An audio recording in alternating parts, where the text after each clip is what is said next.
मुझे जून सर हम 2017 काफी पेपर करवा चुके हैं है ये अपने पास आप लोगों सर। आप लोग अटेम्प्ट करने ही कर रहे हैं, ठीक है। चले आ जाए करवा चुके हैं। अच्छा अब मैं जो आप लोगों के पास टॉपिकल वाली बुक है ना वो आप लोगों ने खुद करनी है, ठीक है। उसको कंप्लीट करें, कुछ पूछना होगा तो मुझसे पूछते रहिएगा। अभी मैं आप लोगों से क्लियरली करा रहा हूँ, 2017 से हम लोग ऑनवर्ड जाएंगे इंशाल्लाह, 2021 तक हम लोग जा रहे होंगे। एक आधा पेपर मैं आप लोगों के लिए छोड़ दूंगा ताकि आप लोग खुद भी अटेम्प्ट करो उस चीज को, ठीक है। आ जाए। When will an economic activity create a net social benefit? बेटा सोशल बेनिफिट का मतलब हमने जो मार्केट वैल्यू में पढ़ा था, private benefit plus external benefit minus private cost plus external cost, यानी कि social benefit minus social cost, यही पढ़ा था हम लोगों ने। तो इसके अंदर हमारे पास देखिए कहाँ पे बेनिफिट कहाँ पे जाता है, कॉस्ट कहाँ पे कम है। यहाँ पर जहाँ पे हमारा बेनिफिट ज्यादा होगा कॉस्ट कम होगी, वहाँ पे अपने पास क्या क्रिएट हो रहा होगा भाई, नेट सोशल बेनिफिट। तो इसका आंसर हमारे पास क्या आ रहा है, बी आ रहा है, ठीक है। The diagram shows the private and social costs and benefit of production in a free market that results in market failure. Which change in output would be necessary to overcome this market failure? अब सुनिएगा जरा, हमारे पास market failure कहाँ पे खत्म होता है, हमारे पास मार्केट फेलियर वहां पे खत्म होता है जहां पे एमएसपी और हमारा एमएससी दोनों बराबर होते हैं, ठीक है। ये वाले पॉइंट पे कर रहा है।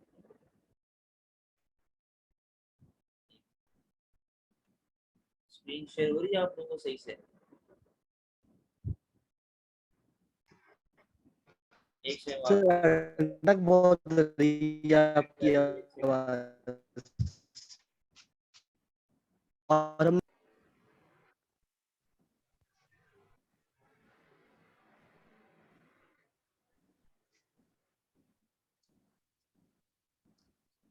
हाँ, मैं ये कह रहा था कि आपके पास वेलफेयर लॉस बिल्कुल जीरो कहाँ पे होता है, जहाँ पे एमएसबी और आपकी एमएससी दोनों क्या हो रही होती है, बराबर हो रही होती है। यानी कि वो वाला पॉइंट कौन सा आ गया हमारे पास, ये वाला पॉइंट आ गया, ठीक है। हमें कहाँ पर ऑपरेट करना चाहिए, हमें एल पे ऑपरेट करना चाहिए, ऐसा ही है, हमें एल पे ऑपरेट करना चाहिए। लेकिन हम लोग क्या करते हैं, हम लोग तो अपना प्राइवेट प्राइवेट सोचते हैं, यानी कि हम लोग अपनी प्राइवेट कॉस्ट के बारे में सोचेंगे, प्राइवेट बेनिफिट के बारे में सोचेंगे। और वो प्राइवेट प्राइवेट कहाँ पे आ रहा होता है हमारे पास, प्राइवेट प्राइवेट हमारे पास यहाँ पे आ रहा है। यानी कि मैं ऑपरेट कर रहा हूँ एम पे और मुझे कहाँ पे जाना चाहिए, एल पे जाना चाहिए। यानी क्यों नहीं आप लोगों के पास स्क्रीन शेयर सही से हो, मैं एम पे ऑपरेट कर रहा हूँ, मुझे एल पे जाना चाहिए, यानी कि मेरा आंसर क्या होना चाहिए इसके अंदर, सी हो जाना चाहिए, ठीक है।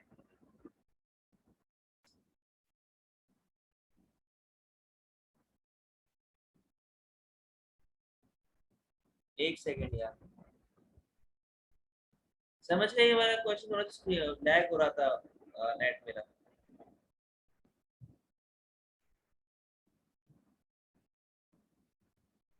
आ जाए, थ्री पे आए। The diagram shows the production possibility curve for an economy.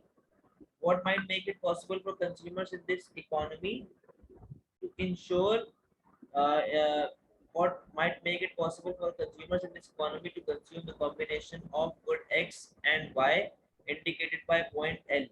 यानी कि मैं पोटेंशियल के बाहर ऑपरेट कर रहा हूँ, मेरा जो पॉइंट एल है वो पोटेंशियल के बाहर काम कर रहा है। बोल रहा है कि मैं ऐसा क्या करूँ जिसकी वजह से मैं ये पॉइंट जो है वो अचीव कर सकूँ। अ रिडक्शन इन अनएम्प्लॉयमेंट, बेटा रिडक्शन इन अनएम्प्लॉयमेंट का मतलब होता है कि मेरा एक्चुअल आगे बढ़ रहा है, मेरा पोटेंशियल आगे नहीं बढ़ रहा, मुझे अपना पोटेंशियल आगे बढ़वाना है, ठीक है। तो ए तो इसका आंसर नहीं होगा। अच्छा, the achievement of productive efficiency, वही वाली बात है बेटा, प्रोडक्टिव एफिशिएंसी का मतलब होता है कि मैं पोटेंशियल पे कहीं ना कहीं ऑपरेट कर रहा हूँ, लेकिन मैं इस जगह पे एल पे ऑपरेट कर नहीं कर रहा हूँ, पोटेंशियल मेरा उसके ऊपर नहीं आ रहा, एल जो है वो पोटेंशियल के बाहर है, तो बी भी नहीं होगा।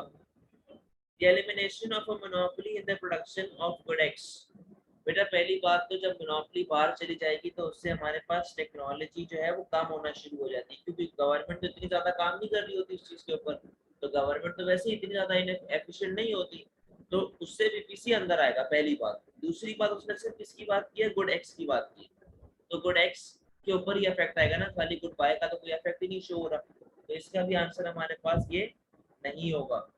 Trade with other economies. याद करो एएस में आप लोगों ने मुझसे पढ़ा था कि शॉर्ट रन में जब हमें अपना बीपीसी बढ़ाना होता है, मैं ट्रेडिंग करता हूँ अदर इकोनॉमी से, मैं मशीनरी इंपोर्ट करवाता हूँ, मशीनरी एक्सपोर्ट करवाता हूँ।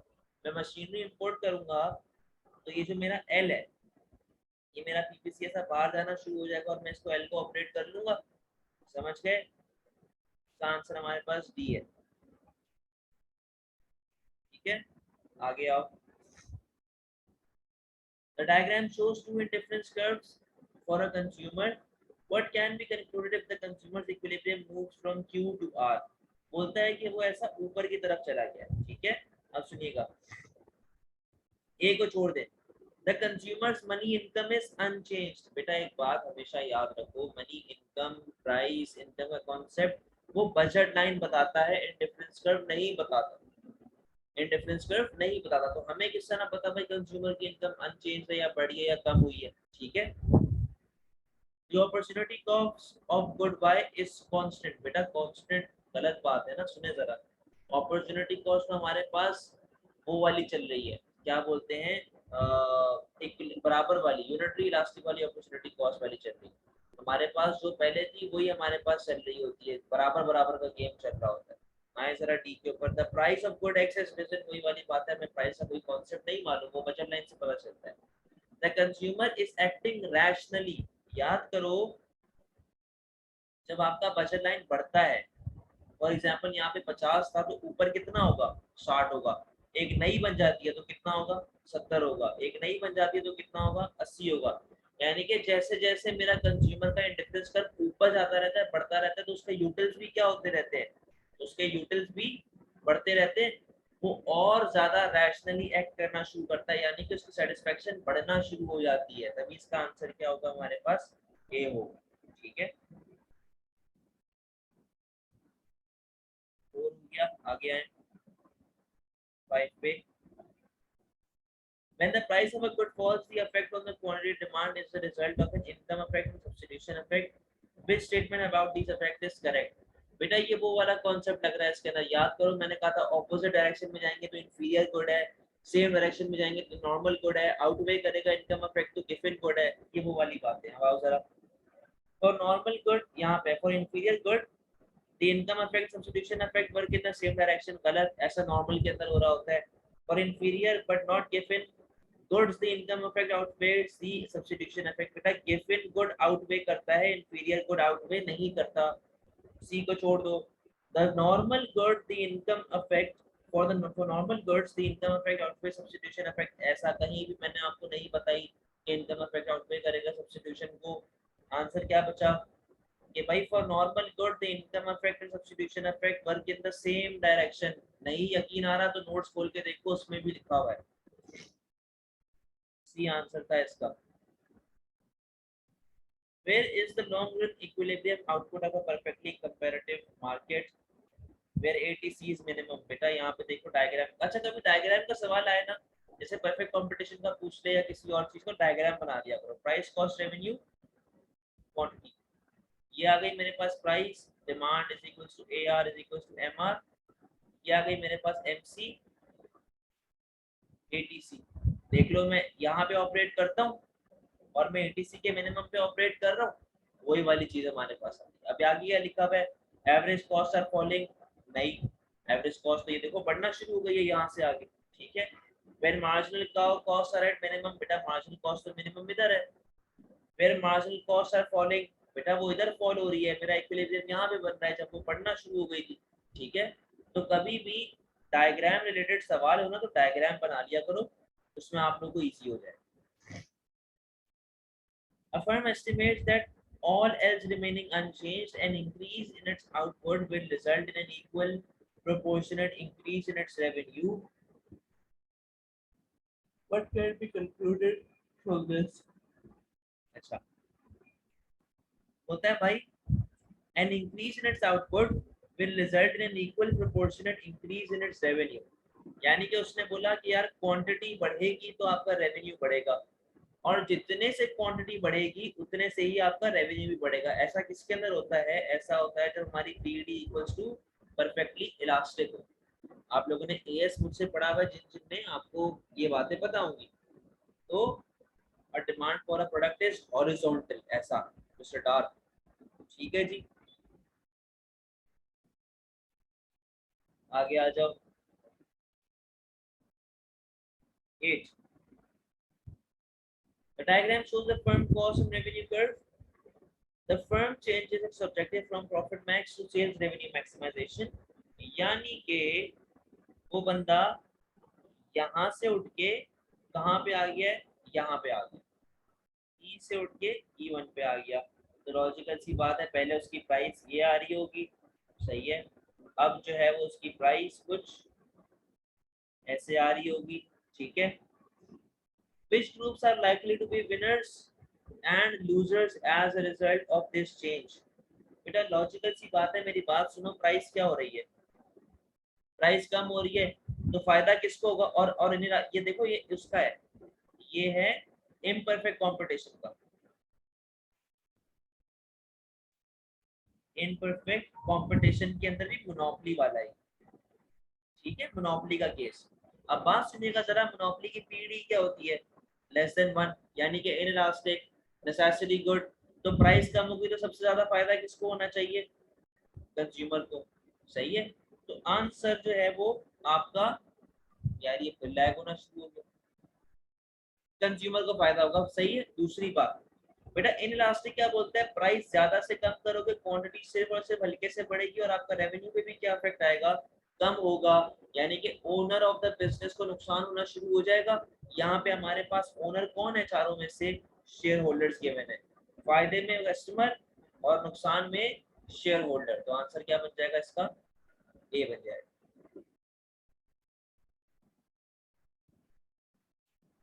अपने पास नोट करते ना, ये चीजें आप लोगों को काम आएंगी, मैं तो बताता जा रहा हूँ। अच्छा भाई, what could be a reason for the existence of small firms in various industries? आए जरा।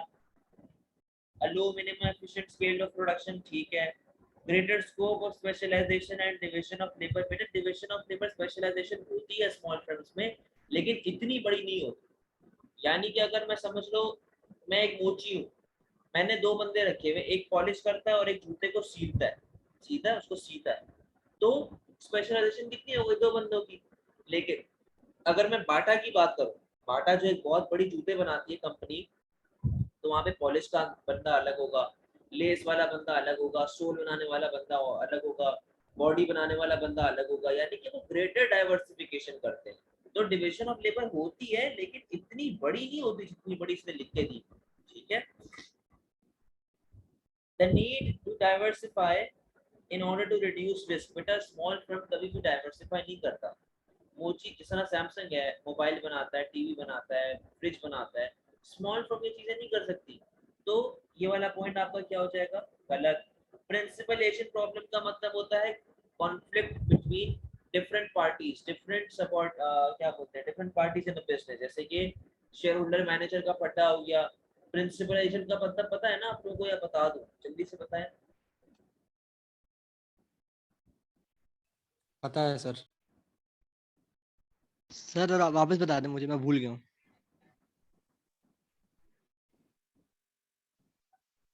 सुनो, देखो प्रिंसिपल वो बंदा होता है जो डिसीजन ले रहा होता है, ठीक है। प्रिंसिपल वो बंदा होता है जो डिसीजन ले रहा होता है, और एजेंट, सॉरी, प्रिंसिपल वो बंदा होता है जिसके लिए डिसीजन लिया जा रहा है। एजेंट वो बंदा होता है जो डिसीजन ले रहा होता है। जैसे कि अगर मैं बात करूं direct share holders, share holder owner of business है, वो चाहेंगे कि भाई हमारे बिजनेस की वैल्यू बढ़े, तो शेयर होल्डर क्या हो जाएगा? शेयर होल्डर हो जाएगा प्रिंसिपल। अब शेयर होल्डर ने अपने अंडर कुछ लोग बिठाए हुए, और बंदों का नाम क्या है? डायरेक्टर, जो कि शेयर होल्डर के लिए डिसीजंस ले रहे हैं। डायरेक्टर हमारे क्या बन जाएंगे? एजेंट। अब सुनो, शेयर होल्डर बोलता है कि फॉर एग्जांपल यार मेरा डिविडेंड बढ़ा दो, जबकि डायरेक्टर बोलता है कि नहीं जी, हमें तो बिजनेस के अंदर री इन्वेस्ट करके बिजनेस को ग्रो करवाना है। तो डिविडेंड तो यार एक्सपेंसेस होते हैं ना, दोनों का पट्टा हो जाएगा। एक एग्जांपल ये। दूसरी एग्जांपल लेके देख लो भाई, मैनेजर ने बोला कि यार मुझे ना बिजनेस को ग्रो करवाना है, इन्वेस्ट बैक करना है, जबकि डायरेक्टर ने बोला कि भाईजान मेरी सैलरी बढ़ाओ, मैं अपनी सैलरी बढ़वा रहा हूँ। तो उससे तो एक्सपेंसेस बढ़ेंगे, हमारा प्रॉफिट कम होगा, जब प्रॉफिट कम होगा तो उससे हमारे पास इन्वेस्टमेंट कम होगी। ठीक है, तो ये प्रिंसिपल एजेंट का मतलब होता है conflict between different parties operating in a business organisation. ठीक है, तो आइएगा जरा, अब ये हमेशा होता है लार्ज फर्म्स में, स्मॉल फर्म्स में नहीं होता, क्योंकि प्रिंसिपली मैं खुद हूँ, एजेंट भी मैं खुद हूँ, क्योंकि मैं ओनर हूँ, अकेला बिजनेस चला रहा हूँ, तो इतने ज्यादा फटे इसके अंदर नहीं होते। तो सिर्फ अब ये तीनों गलत हो गए तो क्या बचा भाई हमारे पास, a low minimum efficient scale of production। मैं एक तो प्रोडक्शन भी कम कर रहा हूँ, कम से कम रख रहा हूँ, एफिशिएंसी होती है नहीं होती, स्मॉल फर्म्स के अंदर हमेशा ये वाला केस चल रहा है। ठीक है, आओ आगे, a firm in a monopolistic competition, बेटा इन चीजों को जरा पढ़ लेना कि कौन से कंपटीशन की बात कर रहा है, that is producing at its profit maximizing output is making a loss in the short run, for it to continue in production what must be correct about its average revenue, margin revenue and average variable cost। सुनिएगा जरा, price cost revenue quantity, demand is equals to AR MR। ठीक है, MC सही है, MC। अच्छा, इसने क्या बोला है कि हम लोग ऑपरेट कर रहे हैं प्रॉफिट मैक्सिमाइजिंग पे, जहां पे हम लोग क्या बना रहे हैं, लॉस, ATC। सही है जी। अच्छा, मैं MC is equal to MR पे ऑपरेट कर रहा हूँ, मैं इतनी क्वांटिटी बनाता हूँ जहां पे मेरे पास प्राइस लेवल ये आ गया और मेरी कॉस्ट क्या आ गई है भाई, ये आ गई है। ये डायग्राम बननी चाहिए मेरे पास। अब जरा ऑप्शंस को देख लेते हैं। Average revenue is equal to marginal revenue, कहाँ है भाई, ये एवरेज रेवेन्यू आ गया, ये मार्जिनल रेवेन्यू आ गया, पहली बात ही गलत है। इम्परफेक्ट कंपटीशन में एवरेज रेवेन्यू मार्जिनल रेवेन्यू दोनों डिफरेंट होती हैं, कभी भी सेम नहीं होती। तो ए और बी दोनों गलत हो गए मेरे पास, क्योंकि दोनों के अंदर क्या बात लिखी हुई है, average revenue is equal to marginal revenue. अच्छा, average revenue is greater than marginal revenue, देख लो आगे आ रही है, हाँ ये वाली बात ठीक है भाई, आंसर सी या डी में से कोई एक है। अब आइएगा जरा, अब मुझे ये वाली चीज देखनी है, बोलता है कि average variable cost is greater than average revenue, और नीचे लिखता है average variable cost is less than average, oh sorry, average variable cost is less than average revenue. बेटा बात सुनना जरा, हम लोग जब शॉर्ट रन के अंदर ऑपरेट कर रहे होते हैं, आपको याद होगा अगर ये मेरे पास ATC आ गया, ये मेरे पास अगर ATC आया है, तो मेरा जो ABC होता है, एवरेज वेरिएबल कॉस्ट होती है, वो तो ऐसे आ रही होती है ना, नीचे से, क्योंकि शॉर्ट रन के अंदर हमारे पास दोनों तरह की होती है कॉस्ट, फिक्स भी होती है, वेरिएबल भी होती है, जबकि मैंने कहा था कि लॉन्ग रन के अंदर average total cost will be is equal to average variable cost, ऐसा ही है। लेकिन मैं लॉन्ग रन में तो ऑपरेट नहीं कर रहा, मैं तो शॉर्ट रन के अंदर लॉस बना रहा हूँ। तो आप देखें, एवरेज वेरिएबल कॉस्ट यहाँ पे आ रही है, ये रही, और रेवेन्यू मेरा ये आ रहा, तो आपके सामने ये वाला ऑप्शन हो जाएगा ना कि एवरेज वेरिएबल कॉस्ट, ये वाली point, is less than average revenue। Clear है? अब तक 10 एमसीक्यूज मैंने कराए हैं, पूरे 10 के 10 में से किसी में भी कोई इशू तो बताओ भाई।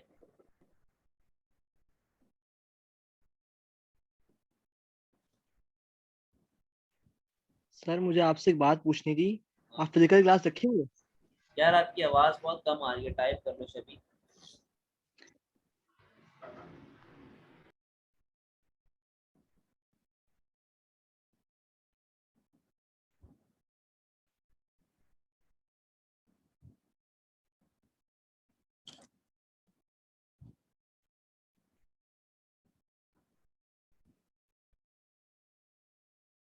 बेटा फिजिकल क्लासेस देखूंगा, क्योंकि एमसीक्यूज ही है ना, अब एमसीक्यूज के अंदर अच्छा ईथन बेटा पैट्स वाले जो बच्चे उनको भी बोल दिया कर यार एमसीक्यूज की क्लासेस देने। अब वो क्योंकि एमसीक्यूज ही हैं और पेपर ही करवाने, तो मैं शायद फिजिकल ना रखूँ, आपसे मैं ऑनलाइन ही रखूंगा, क्योंकि आप भी हो, ये क्वेश्चन वाले बच्चे ये दो भी हैं, और पैड्स वाले भी आना शुरू करेंगे अब से, तो जो है ना वो एक मुश्किल होगा जरा सा, तो सबको एक साथ ही लेके चलूंगा।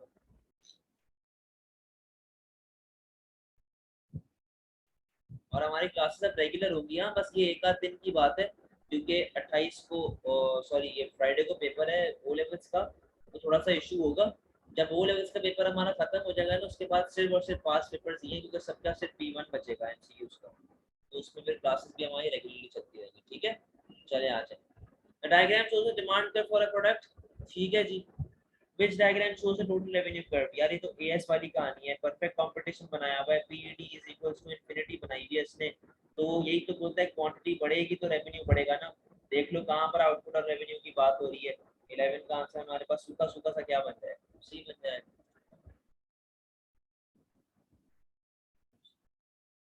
आपका कौन सा पेपर है मंडे और वेडनेसडे को, खत्म नहीं हुआ अभी तक?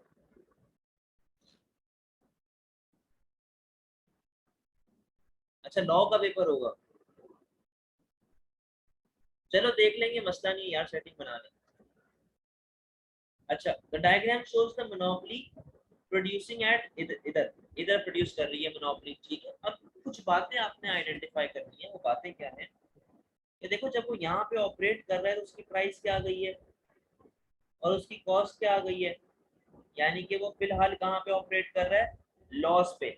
लेकिन ये हमारे पास पता है कौन सा पॉइंट है, ये वो वाला पॉइंट है, profit max, sales max, productive efficiency, allocatively efficient. उसके बाद जो हमारे पास आता है कौन सा वाला पॉइंट, जहां पे मैं अभी भी देखो वेरिएबल कॉस्ट और टोटल कॉस्ट के बीच में ऑपरेट कर रहा हूँ, यानी कि प्रॉफिट 12 वाला अपने पास कौन सा पॉइंट आ गया, जहां पे मैं फिलहाल मेरा जो रेवेन्यू है is greater than average variable cost but less than average total cost, ठीक है। इस पॉइंट को हम लोग बोलते हैं 12 के अंदर, इस पॉइंट को हम लोग बोलते हैं लॉस मिनिमाइजेशन। प्रॉफिट सेटिस्फाइजिंग जो होता है ये परफेक्ट कंपटीशन के अंदर इसको बोला जाता है, इसको याद कर लेना, इसका नाम है लॉस मिनिमाइजेशन। लॉस मिनिमाइजेशन का मतलब होता है कि आप यहाँ पर ऑपरेट करते हैं, अपनी एवरेज फिक्स कॉस्ट को कवर करके बीच में कहीं पे ऑपरेट कर रहे हो, ठीक है। आगे आ जाओ।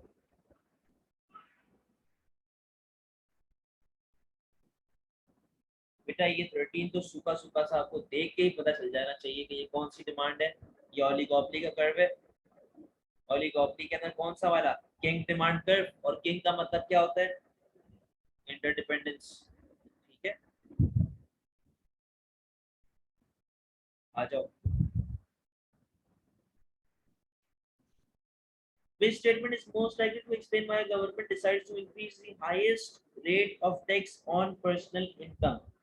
It expects total revenue to be unaffected by the policy change. बेटा अजीब को जाहिल गवर्नमेंट होगी अगर बोलेगी कि यार total revenue, total tax revenue तो कोई इफेक्ट ही नहीं आएगा अगर हम लोग टैक्स रेवेन्यू चेंज करते हैं तो, ठीक है। तो वो बोलती है कि यार उससे गवर्नमेंट एम क्या कर रही है, गवर्नमेंट क्यों टैक्सेस को बढ़ा रहा है या कम करना चाह रही है, तो ये तो इलॉजिकल सा पॉइंट है। आगे आओ।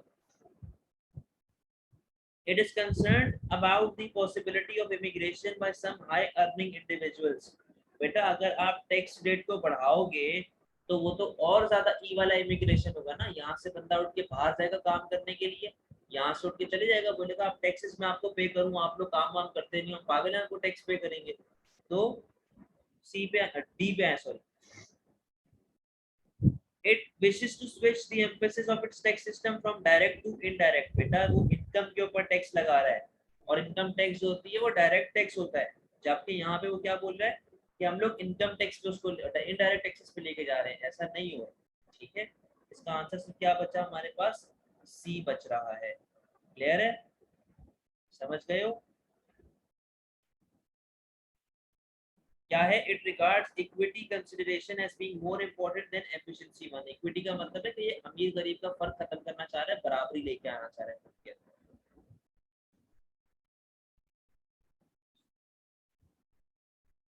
15 ए पे आए तो ठीक है। The Lorentz curve in the diagram shows the efficient distribution of income and wealth, ठीक है। ये आपके पास टेबल बना हुआ है।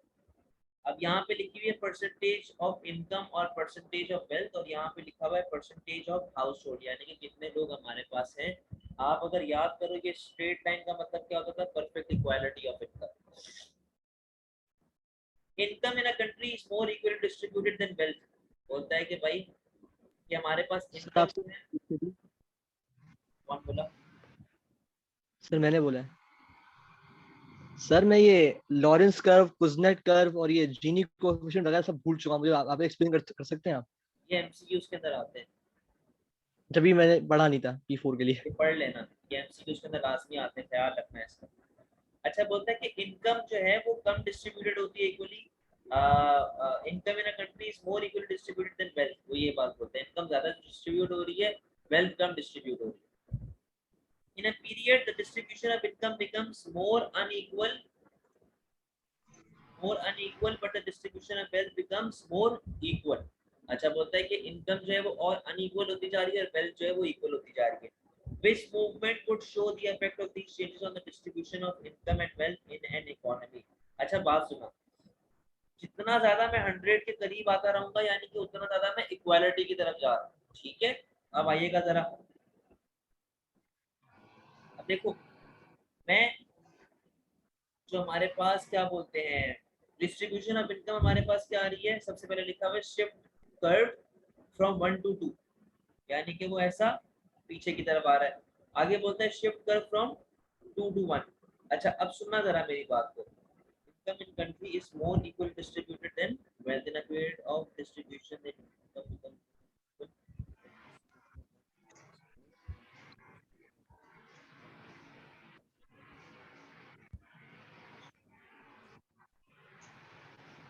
सर ए और सी में से कोई एक है ये? हाँ,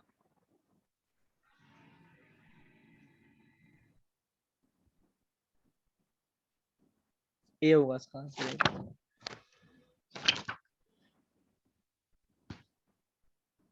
from 2 to 1।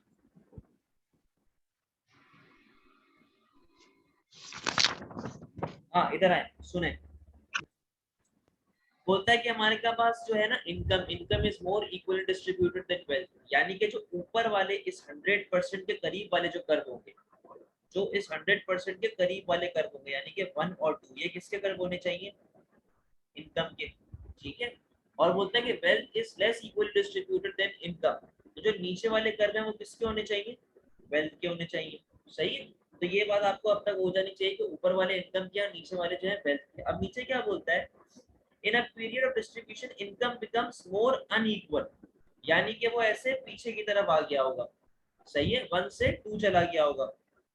And distribution of wealth becomes more equal, यानी कि मैं अब तो 100 के करीब जा रहा हूँ ना, तो मैं 100 के करीब जाना शुरू कर दूंगा, तो इसका आंसर हमारे पास क्या आ जाएगा, यानी कि मैं शिफ्ट इनकम के लिए मैं 1 से 2 पे आ रहा हूँ और वेल्थ के लिए मैं 4 से 3 के ऊपर जा रहा हूँ। क्लियर है ये वाला MCQ?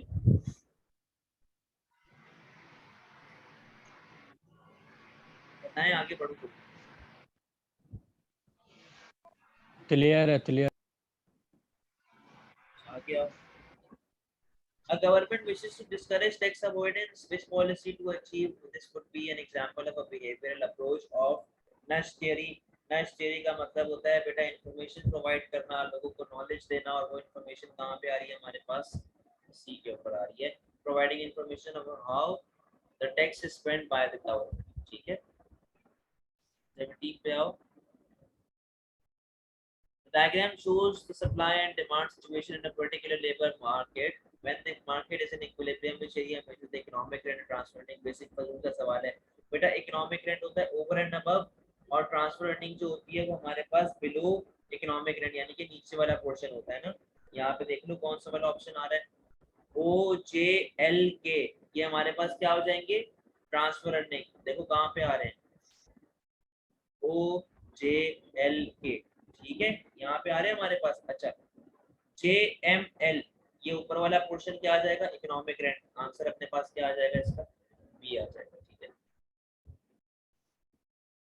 In 2015, company drilling for oil waste to reduce its workforce because of a fall in the price of oil. The workers' trade union opposed the proposal. Which statement would have helped the trade union in the negotiations? बोलता है कि भाई work force को कम करना चाह रहे थे, trade union ने आके पंगा डाल दिया। ऐसी क्या बातें हैं कि हमारे पास ट्रेड यूनियन क्या पावरफुल किस तरीके से हुई होगी। यहाँ पे देखो capital and labour will close substitutes, capital और लेबर जब क्लोज सब्स्टिट्यूट है तो मैं लेबर को निकाले कैपिटल में जा सकता हूँ, मसला थोड़ी है। सी पे आओ। The demand for oil has been price inelastic. याद करो मैंने कहा था कि जो डिमांड आपके प्रोडक्ट की है सेम डिमांड आपके लेबर की है, तो अगर demand for oil in elastic होती है तो मेरे लेबर की डिमांड भी इन इलास्टिक होगी, मतलब कि मैं उसको नहीं निकाल सकता। यहाँ पर तो मैं निकाल रहा हूँ। There had been a very large supply of labour. बेटा जब लार्ज सप्लाई ऑफ लेबर होगी तो मैं उनको क्यों निकाल रहा हूँ, उसने मैंने तो ये बोला ना कि मैं निकालने की कर रहा हूँ, मैं प्राइस को जो है वो कम करने की कर रहा हूँ। आंसर क्या बचा? The cost of labour had been a small percentage of total cost. याद करो मैंने रीजंस बताए थे ट्रेड यूनियन के। बोलेगा कि भाई जब इतनी सी कॉस्ट पड़ रही है आपको पूरे लेबर की, तो यार बढ़ा दो ना। तो इससे ट्रेड यूनियन को एज मिलता है। ये आप लोग बिजनेस इकोनॉमिक्स हर जगह पे आपने ये पॉइंट पढ़ा होगा। Which policy is specifically designed to reduce the level of structural unemployment and increase the level of state benefits paid to unemployed? नहीं बेटा, स्ट्रक्चरल अनएम्प्लॉयमेंट इससे कम नहीं होती। स्ट्रक्चरल अनएम्प्लॉयमेंट का मतलब होता है पूरी की पूरी इंडस्ट्री बंद हो जाना, primary to secondary sector, secondary tertiary sector, ये चीजें आ रही है। रिडक्शन इन इंटरेस्ट रेट, बेटा रिडक्शन इन इंटरेस्ट रेट होगा तो उससे हमारे पास तो इन्वेस्टमेंट बढ़ेगी, यानी कि कैपिटल बढ़ेगा, उससे लेबर पे थोड़ी कोई इफेक्ट आएगा। Reduction in the level of direct taxes, बेटा डायरेक्ट टैक्सेस जब मेरे पास कम होती हैं तो मैं मानता हूँ कि उससे मेरे पास इनकम बढ़ेगी। इनकम बढ़ेगी तो एग्रीगेट डिमांड बढ़ेगी, लेकिन प्रोडक्शन उस हिसाब से नहीं बढ़ेगी जिस हिसाब से स्ट्रक्चरल अनएम्प्लॉयमेंट आती है। स्ट्रक्चरल अनएम्प्लॉयमेंट सिर्फ कभी खत्म हो सकती है जब मैं अपने वर्कर्स को रीट्रेन करूं। क्यों? क्योंकि जब मैं प्राइमरी टू सेकेंडरी जा रहा हूँगा तो मेरे वर्कर को तो सेकेंडरी का काम ही नहीं आता ना। अब मैं बड़े टैक्सेस कम कर दूं, मैं बड़े स्पेंडिंग बढ़ा दूं, मैं कुछ भी कर लूं, जब तक उस बंदे को काम ही नहीं आता कैसे अनएम्प्लॉयमेंट कम करेगा? तो जब तक उसको ट्रेनिंग ना दी जाए स्ट्रक्चरल अनएम्प्लॉयमेंट खत्म नहीं हो सकती। ठीक है। What is typically associated with a relatively low level of income per capita in a country? 20 के हम लोग देख रहे हैं, इनकम पर कैपिटा हमारे पास कम हो रही है। इसका फॉर्मूला होता है जीडीपी ओवर पॉपुलेशन, यही फॉर्मूला होता है। आओ जरा, लो एक्सपोर्ट्स, लो इन्फ्लेशन, लो इन्वेस्टमेंट, लो पॉपुलेशन। बेटा जब हमारे पास लो इन्वेस्टमेंट होगी, यानी कि लो प्रोडक्शन कम कर रहे हैं, कम चीजें इन्वेस्ट कर रहे हैं, मुल्क के अंदर हमारे पास बेरोजगारी बढ़ रही है और हमारा आउटपुट पर कैपिटा भी तो कम होगा। ये लो इन्वेस्टमेंट की वजह से हमारा जीडीपी गिरेगा, और जीडीपी गिरेगा तो उससे बेटा हमारे पास इनकम पर हेड यानी कि हमारा पर कैपिटा जो है वो भी क्या होना शुरू हो जाएगा, गिरना शुरू हो जाएगा। क्लियर है? आप लोग काम करो, मीटिंग को वापस से ज्वाइन करो, टाइम एंड हो रहा है इसका।